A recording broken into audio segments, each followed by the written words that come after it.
ओं सर्वमंगलमंगल्ये शिवे सर्वार्थसाधिके शरण्ये त्र्यंबके गौरी नारायणी नमस्तुते सृष्टिस्थितिविनाशानं शक्तिभूते सनातनी गुणाश्रय गुणमये नारायणी नमस्तुते। जय बड़ मायर जय, जय महादेवी महामायर जय।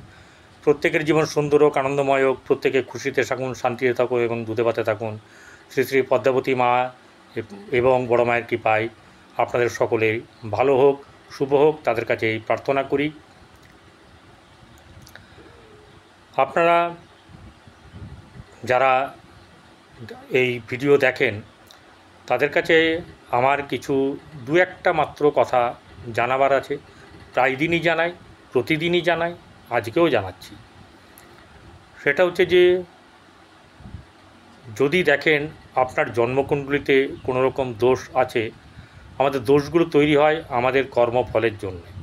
তাহলে এক নম্বর হচ্ছে কর্ম ভালো করতে হবে, দু নম্বর হচ্ছে যে কর্ম দিয়ে কর্মকে কাটতে হবে। ঠিক আছে, অর্থাৎ আপনার যা খারাপ আছে, যা করেছেন তা যেন পুনরায় আর না হয়। তাহলে একটা ব্যাপার হচ্ছে গিয়ে আপনার মনটা শান্তিতে থাকবে, আনন্দে থাকবে, নেগেটিভ এনার্জি দূর হবে, পজিটিভ এনার্জি, এই গ্রহচক্রকে পজিটিভ এনার্জি দিতে হবে। তার জন্য হিলিং শিখবেন।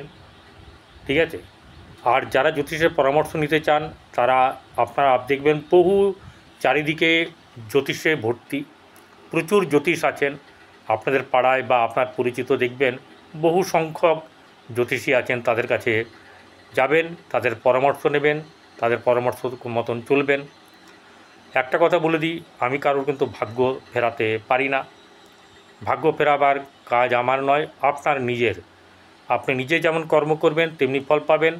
পরামর্শ দেওয়া যেতে পারে এবং তার যে প্রতিবিধান কি করে হতে পারে সেই সম্বন্ধে কিছু আপনাদেরকে পরামর্শ দেওয়া যেতে পারে, যেটা আমি এখান থেকে ফ্রিতে দিয়ে থাকি। সেগুলো হচ্ছে সেবা করা। আমি একটা জিনিসই বুঝি, সেটা হচ্ছে সেবার মাধ্যম দিয়ে, অর্থাৎ শুভ কর্মের মাধ্যম দিয়ে আপনাকে কিন্তু জীবনে এগিয়ে যেতে হবে। চলুন বেশি দেরি করব না, কারণ যে রাশির নিয়ে আজকে এই ভিডিও শুরু করব, সেই রাশির জাতক জাতিকারা আমাকে প্রাণ ভরে ভালোবাসা, আশীর্বাদ অনেক কিছু দিয়েছেন। আমি সর্বতই চেষ্টা করি জ্যোতিষ সম্পর্কে যেটা আমার জ্ঞান আছে তা দিয়ে আমি সম্পূর্ণ বলার চেষ্টা করি। আপনার জন্মকুণ্ডলী কেমন আছে না আছে এটা আমার জানা নেই, আমি গোচর বিচার করি। এই গোচর বিচার ফল কিভাবে পাবেন তা একটু বলে দিই। আপনার জন্মকুণ্ডলী হচ্ছে প্রধান, আপনার কর্ম অনুযায়ী আপনার জন্মকুণ্ডলী কিন্তু তৈরি হয়, প্রত্যেকেরই তাই, এবং সেই অনুযায়ী আপনার কর্মফল পেয়ে থাকেন। এবং সে কর্মফল কখন পাবেন, মহাদশা অন্তর্দশা সেটা বলবে যে কখন কী কর্মের ফল আপনি পাবেন, আর কার মাধ্যম দিয়ে পাবেন, চন্দ্রের মাধ্যম দিয়ে, গোচরের মাধ্যম দিয়ে আমরা আমাদের জীবনের কর্মফল পেয়ে থাকি। ঠিক আছে, কিন্তু একটা কথা বলি, অনেকেই বড় বড় বহু তাত্ত্বিক পণ্ডিত লোক আছে যাদের কাছে আমি চুনোপুটি, তাদের কাছ থেকে তারা কেউ কেউ বলেন এই জন্মের ফল এই জন্মেই পেতে হয়। আমি এটা মানি না, ছোট হয়েও বলছি, এই কথাকে আমি মানি না। সে গীতায় লেখা থাকুক আর যাতেই লেখা থাকুক, দেখবেন গীতাতে সত্য কথাটা লেখা থাকে যে পূর্বজন্মকৃত ফল এই জন্মেও পেতে হয়। সত্য কথা গীতাতে, সত্য কথা পুরাণে, সত্য কথা ধর্মশাস্ত্রে, ধর্মগ্রন্থে লেখা থাকে, সেই ধর্মগ্রন্থকেই আমি মানব। কিন্তু কেউ উৎপটাং লোক বলে দিল এই জন্মের ফল এই জন্মে পেয়ে যাবেন, এইটা কিন্তু আপনার আমার চিন্তাভাবনার উপর ডিপেন্ড করে না। আমাদের পরিচালনার জন্য কেউ আছেন, তিনি সব অঙ্ক করছেন, কে কতটা করছে তার কতটা ফল পাওয়া দরকার। আমি আপনাকে ফল দিতে পারবো না, কোটিপতি করতে পারবো না, হিরেও পরাতে দিতে পারবো না, আর রাজমহলও দিতে পারবো না। আমার কোনো ধরনের ক্ষমতা নেই আপনাকে কোনো কিছু দিই। আপনি যা পাবেন আপনার কর্মফলের জন্য পাবেন, এতটুকু কমও পাবেন না, এতটুকু বেশিও পাবেন না। তাই আপনারা জানেন বলে আপনাদের এই বৃষ রাশির মানুষ, প্রচুর মানুষ আমাকে ভালোবাসা দেয়। আমার ভিডিও ভালো লাগলে তবেই সাবস্ক্রাইব করবেন, তবেই লাইক করবেন, তবেই শেয়ার করবেন। না ভালো লাগলে কোনো মতেই করবেন না কিন্তু, ঠিক আছে? এবারে চলে আসবো একদম কাজের কথায়। ওটাও কাজ ছিল, ওটাও দরকার ছিল আমার সত্যটা মানুষের সামনে তুলে ধরাটা প্রয়োজন থাকে, তাই আমি করি। এবং এবারে যে ব্যাপারটা হচ্ছে গিয়ে আমরা যেটা দেখব সেটা হচ্ছে গিয়ে এই আষাঢ় মাস, এই বৃষ রাশির আষাঢ় মাস কেমন যাবে। তো আষাঢ় মাস বৃষ রাশির কেমন যাবে বলতে গেলে আগে যেগুলো বলতে হবে সেগুলো কিছু গুরুত্বপূর্ণ কথাগুলো আমি আলোচনা করে নেব। এক নম্বর হচ্ছে যে এটা হচ্ছে 31 দিনের মানে মাস, ইংরেজির 16 জুন থেকে 16 জুলাই পর্যন্ত থাকবে। এই মাসে কিছু গুরুত্বপূর্ণ ইয়ে আছে যেগুলো আমি আপনাদের সামনে আলোচনা করব। যেসব জাতক জাতিকা, ভালো করে শুনবেন, যেসব জাতক জাতিকা এই শুভ আষাঢ় মাসে জন্মগ্রহণ করেছেন বা করবেন, তারা হন বহুভাষী, প্রমোদপ্রিয়, গুরুবৎসল, প্রমত্ত, বহু ব্যয়ী এবং মন্দাগ্নি পীড়িত হয়। এই মাসে যে রবি, যে আপনার এই বৃষ রাশিতে থেকে আষাঢ় মাসের আপনার এই মিথুন রাশিতে চলে এসেছে, সেই মিথুন রাশিতে কিন্তু একদম পুরো প্রতিদিন 1 ডিগ্রি করে 30 ডিগ্রি অবধি থাকবে। সেগুলো বলবো কখন যাবে। কিন্তু এই রবি কার কার ভালো হবে জন্মকুণ্ডলিতে সেটা একবার জানবো না, বলুন? মেষ, সিংহ, কন্যা ও মকর রাশির রবি শুদ্ধি 12 তারিখের পর, আষাঢ় মাসের 12 তারিখের পর থেকে বৃষ, সিংহ, কন্যা, তুলা, মকর ও কুম্ভ রাশির রবি শুদ্ধি। তার মানে হচ্ছে রবি আপনার পক্ষে শুভ ফল 12 তারিখের পর থেকে দেবে। তেমনি গুরু শুদ্ধিরও দরকার আছে। গুরু হচ্ছেন বৃহস্পতি। এই দুটো যদি কামাল করে থাকে তাহলে আপনার জীবনের অনেকটা ফল একদম এগিয়ে নিয়ে যেতে পারবে। বৃহস্পতি অর্থাৎ গুরু শুদ্ধি হচ্ছে বৃষ, সিংহ, তুলা, ধনু, কুম্ভর হচ্ছে গিয়ে এই গুরু শুদ্ধি। আচ্ছা, বিশেষ আচার অনুষ্ঠানের কিছু আছে, সামান্য কয়েকটা আমি বলে দিই। তা হলো রবি যখন আদ্রা নক্ষত্রে প্রবেশ করবে সেটা হচ্ছে অম্বুবাচী, সেদিনকে অম্বুবাচী প্রবৃত্তি অর্থাৎ আরম্ভ। আর 11ই আষাঢ় অম্বুবাচী প্রবৃত্তি, 12ই আষাঢ় 27শে জুন হচ্ছে রথযাত্রা। এটা আমাদের বহু লোকের, আমি হিন্দুদের তো বটেই, সনাতন ধর্মদের তো মানে অবশ্যই, কিন্তু আপামর মানুষকে আমি যেতে দেখেছি, কি হিন্দু, কি মুসলমান, কি খ্রিস্টান, কি আপনার পাঞ্জাবি, যাই হোক, অনেকে মেলা সবার, এটা আমি বলবো। যাক, একটা ব্যাপার হচ্ছে যে কোন কোন গ্রহ কোথায় আছে সেটা একবার জেনে নিই। এটা হচ্ছে আষাঢ় মাসের প্রথম দিনের শুক্র মেষ রাশিতে, রবি বৃষ রাশিতে, বৃহস্পতি বুধ মিথুন রাশিতে, এবং এই বুধ চলে আসবে 22শে জুন কর্কট রাশিতে, মঙ্গল এবং কেতু সিংহ রাশিতে, চন্দ্র ওই দিনকে, যেটা আপনার এই আষাঢ় মাসের প্রথম দিন, চন্দ্র থাকছে আপনার এই মকর রাশিতে, সেদিনকে ধনিষ্ঠা নক্ষত্রে থাকবে, রাহু কুম্ভে, শনি মীন রাশিতে। তাহলে আমরা অনেকেই জানি যে মানে এই বৃষ রাশির অনেক ভালো বাজার যাচ্ছে, ঠিক আছে? দেখবেন অনেক ভরা কথাবার্তা থাকবেই। আমিও বলবো, যা ভালো সেটা তুলে ধরবো, যেটা খারাপ সেটাকে বলবো। কিন্তু ঘটনা কোথায় দাঁড়ায় জানেন? অনেকে আমাকে জানায় তাদের জন্মকুণ্ডলী হয়তো দেখায় কেউ। একটা জিনিস হচ্ছে, আমি একটা কথা বলে দিই, আপনার জন্মকুণ্ডলী এখানে কিন্তু বিচার হচ্ছে না। আপনার জন্মকুণ্ডলীতে বাকি আর সব গ্রহগুলো কোথায় আছে সেটাকে দেখতে হবে না, বলুন? তাই মিলবে না মিলবে সেটা নির্ভর করছে আপনার জন্মকুণ্ডলী কি অবস্থায় আছে এবং কি করলে কি হবে না হবে এটা আমি বলবো, কিন্তু আপনারা আপনাদের পছন্দের জ্যোতিষীর কাছে গিয়ে দেখাবেন। বহু নামি নামি প্রখ্যাত বিখ্যাত জ্যোতিষী আছেন। যাই হোক, আমি আমার জায়গায় চলে আসি। রবি এই আষাঢ় মাসের মিথুন রাশিতেই অবস্থান করবে এবং 31শে মে আষাঢ়ে মানে 5:32 সে মিথুন থেকে কর্কটে চলে যাবে। চন্দ্র মকর রাশির ধনুষ্ঠা নক্ষত্র থেকে যাত্রা শুরু করে সে 31শে আষাঢ় মীন রাশিতে উত্তর ভাদ্রপদ নক্ষত্রে তার যাত্রা সমাপ্ত করবে। বুধ 17ই আষাঢ় 22শে জুন মিথুন রাশি থেকে কর্কটে চলে আসবে। মঙ্গল সিংহ রাশিতে থাকবে। বৃহস্পতি মিথুন রাশিতেই অবস্থান করবে। শুক্র 14ই আষাঢ় 29শে জুন বৃষ রাশি থেকে এই বৃষ রাশিতে আসবে নিজের ঘরে, তখন অবস্থান করবে। মেষ রাশি থেকে সে আসবে। মীন রাশিতে শনি যেমন আছে তেমনি থাকবে, রাহু কুম্ভে থাকবে, কেতু সিংহে থাকবে। এবারে জেনে নেব বৃষ রাশির জাতক জাতিকাদের কেমন হবে। প্রত্যেকটি জিনিস ধরে ধরে বলবো এবং বুঝিয়ে দেবো, এটাকে ভালো করে বোঝার চেষ্টা করবেন। রাশিতে রবি বসে আছে, বৃষ রাশি। রবি কিন্তু আপনার পক্ষে শুভ গ্রহ নয়, রবি চতুর্থপতি, কিন্তু এই ঘরের শুক্রের সঙ্গে রবির সম্পর্ক মোটেও ভালো না। সেই রবি এখানে বসে থেকে তাপ উত্তাপ বাড়াবে, মনের মধ্যে তাপ উত্তাপ বাড়াবে, মাথাতেও তাপ উত্তাপ বাড়াবে।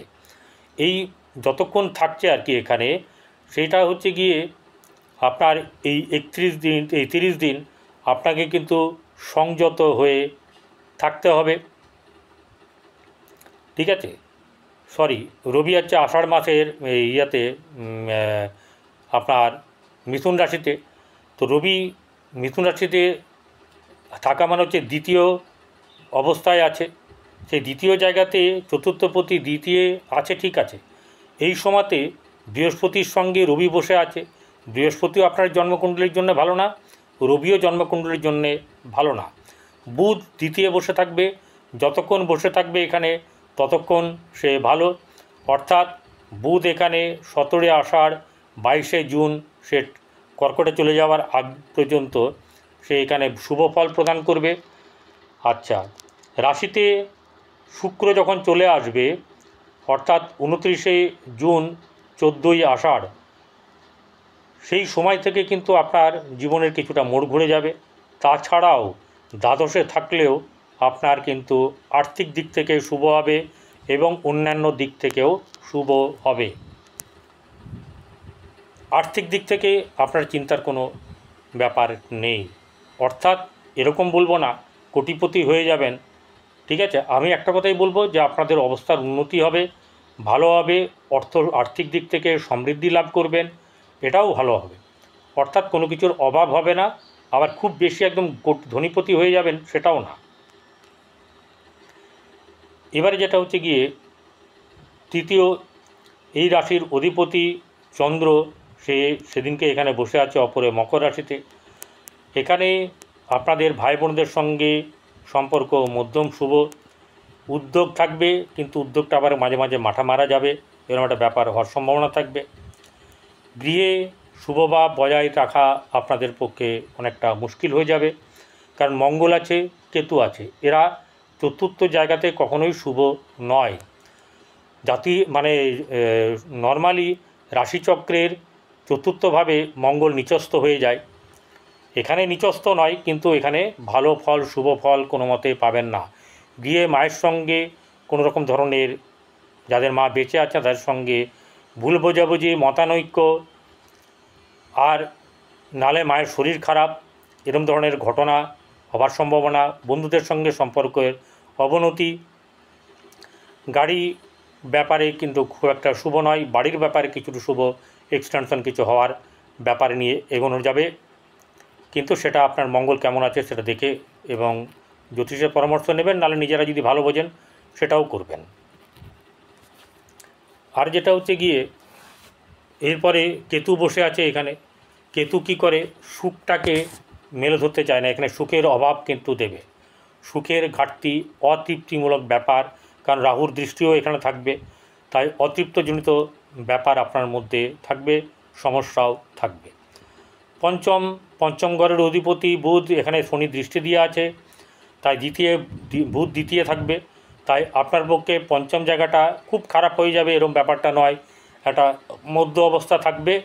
শনির দৃষ্টি যেহেতু খারাপ, কারণ গোচরের দৃষ্টিটাই হচ্ছে গিয়ে এবং রাশির অবস্থান হচ্ছে গিয়ে আসল, তাহলে এখানে শনির যেহেতু দৃষ্টি আছে সেহেতু খুব একটা শুভ যাবে না, কিন্তু দ্বিতীয় বুধ বসে থাকার কারণের জন্যে আপনাদের এই পঞ্চম জায়গাটার যে কাজ, অর্থাৎ সন্তানের দিক থেকে খুব সুখ পাওয়ার ব্যাপারে কিন্তু আপনাদের ঘাটতি হবে, প্রেমের ব্যাপারে অসুখী হওয়ার সম্ভাবনা থাকবে। ষষ্ঠভাবে এখানে যতক্ষণ শুক্র দৃষ্টি দিয়ে আছে, অর্থাৎ 29শে জুন পর্যন্ত, সেই অবধি কিন্তু ষষ্ঠ ভাবটা আপনাদের ভালো, এবং ষষ্ঠভাবে ভালো থাকার কারণে যেহেতু শুক্র নিজে বসে নেই, দৃষ্টি আছে, কারণ বসে থাকলে শত্রু বৃদ্ধি হতো, দৃষ্টি আছে, তাহলে অতটা খারাপ অশুভ হওয়ার ব্যাপার থাকবে না। প্রতিষ্ঠার ক্ষেত্রে কিছু না কিছু শুভ ফল আপনারা পাবেন, প্রতিষ্ঠার দিকে নিজেকে নিয়ে যেতে পারবেন, এগিয়ে নিয়ে যেতে পারবেন। সপ্তম, ব্যবসার জায়গা। এই ব্যবসার জায়গাতে রবি যতক্ষণ থাকবে মোটামুটি দেবে, কিন্তু শুক্র যেদিনকে 29শে জুন চলে যাবে সেদিন থেকে কিন্তু আপনাদের আরও ভালো এই ব্যবসার ব্যাপারে যোগাযোগ বৃদ্ধি পাবে এবং ব্যবসায় উন্নতি হবে, স্বামী স্ত্রীর সম্পর্ক, বৈবাহিক জীবন কিন্তু সুন্দর হবে এবং আনন্দময় হবে। এবারে একটা ব্যাপার হচ্ছে যে অষ্টম জায়গায় যেহেতু বৃহস্পতি বুধের দৃষ্টি আছে, তাই অষ্টম ফ্যাটাল অ্যাক্সিডেন্ট বা খারাপ কোনো কিছু ঘটনা ঘটবে না, বরং আধ্যাত্মিক দিকে আপনার বলা যেতে পারে, যেটাকে আপনার ওই আধ্যাত্মিক অথবা আদিভৌতিক দিকে আপনাদের ইন্টারেস্ট বাড়বে, এই ব্যাপারটা কিন্তু হওয়ার সম্ভাবনা থাকবে। দেখে নিতে হবে এবারে ভাগ্যভাবে বসে আছে রাহু, ভাগ্যভাবে দৃষ্টি দিয়ে আছে মঙ্গল এবং বৃহস্পতি। তাহলে এখানে ভাগ্যভাবে যখন রাহু বসে আছে, রাহু ভাগ্যকে চঞ্চল করে দেবে।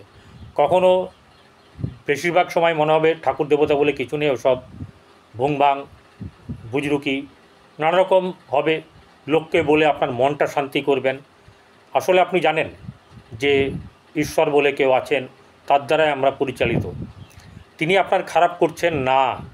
একটা জিনিস মনে রাখবেন, রাহু এখানে বসে থাকলে, রাহু তো দানব গ্রহ, সে অনেক সময় ঠাকুর দেবতা মানতে চায় না, কিন্তু একটা জিনিস মনে রাখবেন, এই দানব কিন্তু এই রাহু তপস্যার বলে কিন্তু সে বর প্রাপ্ত হয়েছিল এবং বড় বড় বর প্রাপ্ত হয়েছিল, যার ফলে সে যেটাকে বলা হচ্ছে যে আপনার স্বর্গকে জয় করেছিল, এটা খেয়াল রাখতে হবে। তাহলে ভাগ্যভাব এখানে উতাল পাতাল, মানে কখনো আপস অ্যান্ড ডাউন এরকম ব্যাপারটা চলবে, কিন্তু যতটা খারাপ হবে ততটা হবে না। মঙ্গলের দৃষ্টি আছে রাহুর উপরে, তাহলে রাহুর অতটা নেগেটিভিটি বাড়বে না। এখানে বৃহস্পতির দৃষ্টি আছে, বৃহস্পতির দৃষ্টি হচ্ছে অমৃতসম, তার কিন্তু ভালো যোগাযোগ এখানে আপনাদের সঙ্গে তৈরি হবে এবং ভাগ্য যতটা খারাপ হওয়ার ছিল ততটা খারাপ না হয়ে বরং ভালোর দিকে এগোবে।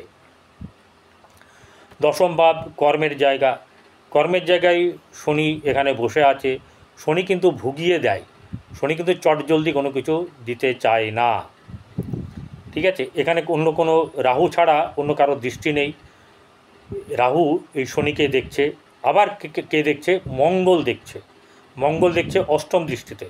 তাহলে এখানে কিছু বাধা বিপত্তির সমস্যা কর্মক্ষেত্রের জায়গাতে থাকবে, কিন্তু কর্ম হবে, সমস্যাকে পার করতে হবে, তারপরে কর্মলাভ হবে। শুক্র এখানে একাদশে বসে থাকবে কতদিন, 29শে জুন সে পেরিয়ে যাবে, তার আগে অবধি এখানে থাকবে। এখানে থেকে এই ভাগ্যভাব, কিন্তু একটা কথা বলে দিই, এই একাদশ ভাব, দ্বাদশ ভাব, এই ব্যাপারগুলোতে শুক্র কিন্তু খুব শুভ ফল দেয়। আপনাদের যেহেতু দ্বাদশে বসে আছে সেহেতু শুভ ফল দেবে, আর শনি আপনার হচ্ছে গিয়ে কর্মের কারক গ্রহ, সেই একাদশে থাকা মানে আপনাকে কর্মের দিক থেকে লাভ দেবে, আবার রাহু কি করবে, আপনাকে সমস্যা মাঝে মাঝে তৈরি করবে। তবে একটা জিনিস হচ্ছে কি, রাহু যে ঘরে বসে থাকে তার ফলটা আগে দেওয়ার চেষ্টা করে, অতএব সমস্যা এলেও আপনাদের সমাধানটা কিন্তু পাবেন। আর দ্বাদশে শুক্রর কারণের জন্যে আপনাদের প্রেম সম্পর্কিত ব্যাপার, বাইরে ঘোরার ব্যাপার, বিদেশ ভ্রমণ বা বাইরে ভ্রমণের দিকে আপনাদের কিন্তু আনন্দ লাভ হবে। আর অনেক কিছুই আপনারা কিন্তু নিজেদেরকে এগিয়ে নিয়ে যেতে পারবেন। পরিশেষে একটা কথাই বলবো, যেটা হচ্ছে গিয়ে আপনারা গরুকে রুটি খাওয়ান, কুকুরকে, কাককে, জলাশয়ের মাছকে, অভুক্ত মানুষকে সেবা করুন। এগুলোকে সেবা করলে আপনার অনেক দিক থেকে ভালো হবে। আর সবচেয়ে বড় কথা কি জানেন, আপনি কিন্তু খেতে ভালোবাসেন, খাওয়াতে ভালোবাসেন, তো এখানে একটু ট্রান্সফার করবেন, গরুকে প্রতিদিন প্রথম রুটিটা খাওয়ান, এবং যদি অসুবিধা থাকে প্রথম রুটিটাকে অর্ধেক করবেন, গরুকে খাওয়াবেন, বাকি অর্ধেক কুকুরকে, এবং আর রেস্ট যে অর্ধেক থাকবে সেটা কাককে খাওয়ান। এতে ভালো হবে। অভুক্ত পশু পাখি মানুষ সবাই এদেরকে খাওয়ান, তাহলে এখানে কিন্তু আপনার ভালো হবে, উপকার হবে। ভালো থাকবেন।